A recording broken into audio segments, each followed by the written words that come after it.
Hands Huang here. I am going to talk about carpal tunnel, right? I'm going to talk about carpal tunnel. I don't know why this is a pet peeve of mine, but I'm going to talk to you about carpal tunnel because, man, every time I see it in the group, it drives me crazy. So I see these posts all over the place, and I myself deal with this kind of issue when patients call us about carpal tunnel.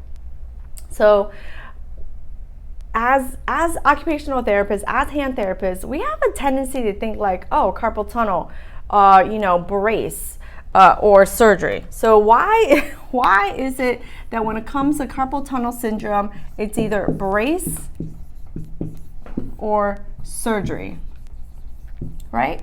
Why is that?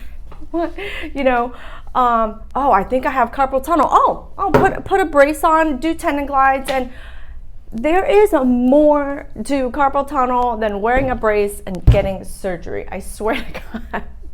The more I've been a hand therapist, the more I've been working with carpal tunnel, there's so much more to carpal tunnel than wearing a brace. As occupational therapists, as hand therapists, we have more ability than just saying, put on a brace, right? So I see in this group, hey, I have, I've seen it in like mom groups all over the place, and in other therapy groups all over the place. It's like, oh, I have so-and-so who has numbness and tingling in their fingers, and every day they wake up and they have numbness and tingling. It's carpal tunnel. So what should I do about it? Right? Oh, everyone's like, put on a brace, wear the brace, take drugs, do tendon glides. There's so much more. As therapists, we have the ability to evaluate, and evaluating is asking very specific questions.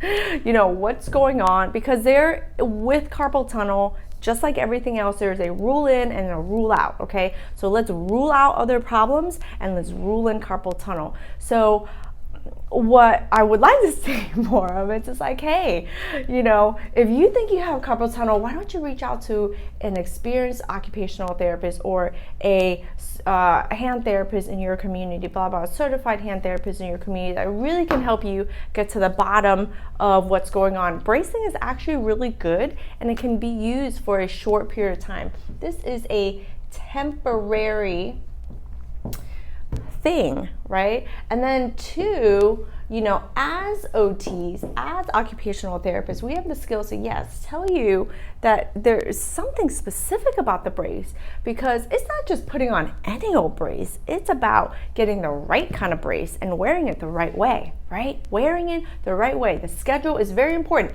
At night only. Do you know how many people come into my clinic and tell me they've been told to wear a brace and they wear that fucking brace all the goddamn time and they have other problems than just carpal tunnel? So there's a little bit more to it. And what we need to do is we need to dive in a little extra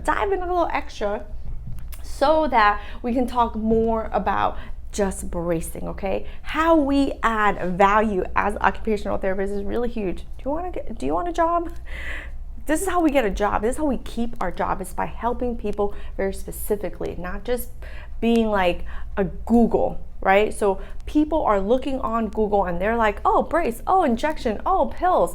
Yes, I know. But as occupational therapists, we can help them so much more than just modifications, right? I don't know about you, but if I'm in my 20s, 30s, 40s, 50s, and 60s, and 70s, I don't want to modify for my whole fucking life to just be in braces. I'm sorry, I'm cursing a little bit because I'm very passionate about this.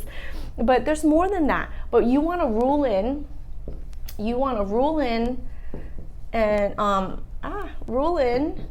and rule out other problems. There's a lot of times people come with carpal tunnel issues, and it's coming from neck, shoulder, coming all the way down their arm and into their wrist and into their hands, right? So is a hand intrinsic tightness issue, or is it shoulder and neck problem, right? And is it just the median nerve, or could we have potentially some ulnar nerve types of issues or radial nerve types of issues that's like they're all over the place with, right?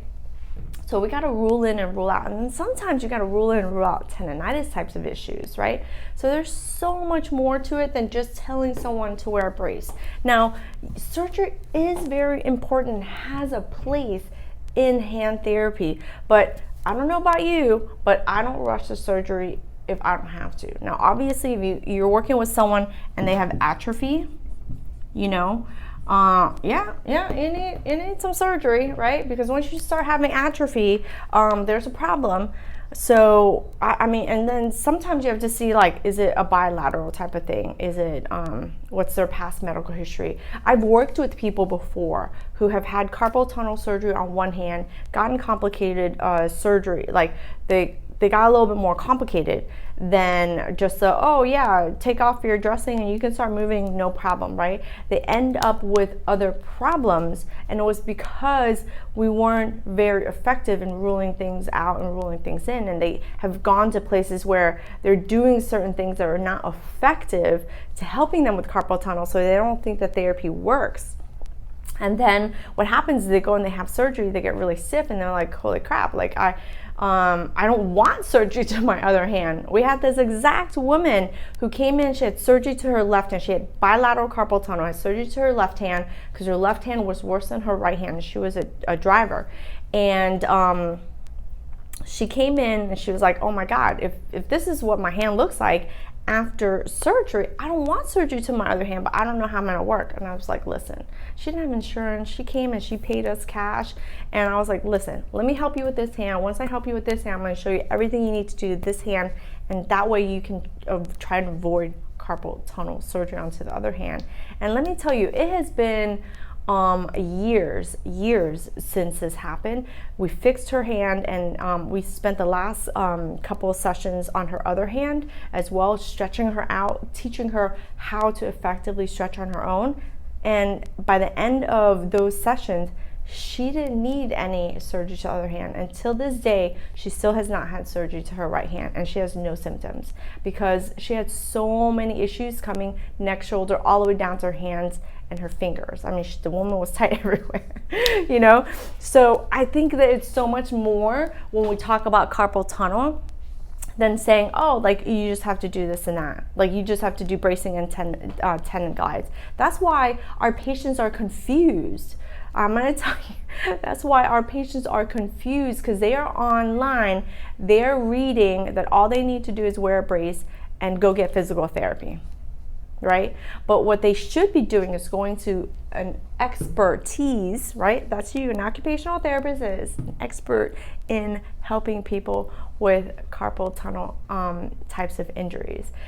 So that is my little rant of the day. I want to encourage you to think a little bit outside the box, and it's not always like just do bracing, let's do tendon glides. There's so much more to it, and it's going to allow you to be more effective. And when you're more effective and you help people solve the problem that they have, which is if they want to come to you to avoid surgery, there's so many things that you can do as a therapist to help them rule out and help them fix their carpal tunnel issues so that they don't have to go and have surgery if they don't want to, and they don't have to live in pain, and they don't have to wear a brace for years and years and years. All right, so I just hope that this helps you kind of dive in a little bit. There's so much more to it, but dive in a little bit, think outside the box, and be more effective for the patients that you serve. All right, thanks for listening. I will see you soon.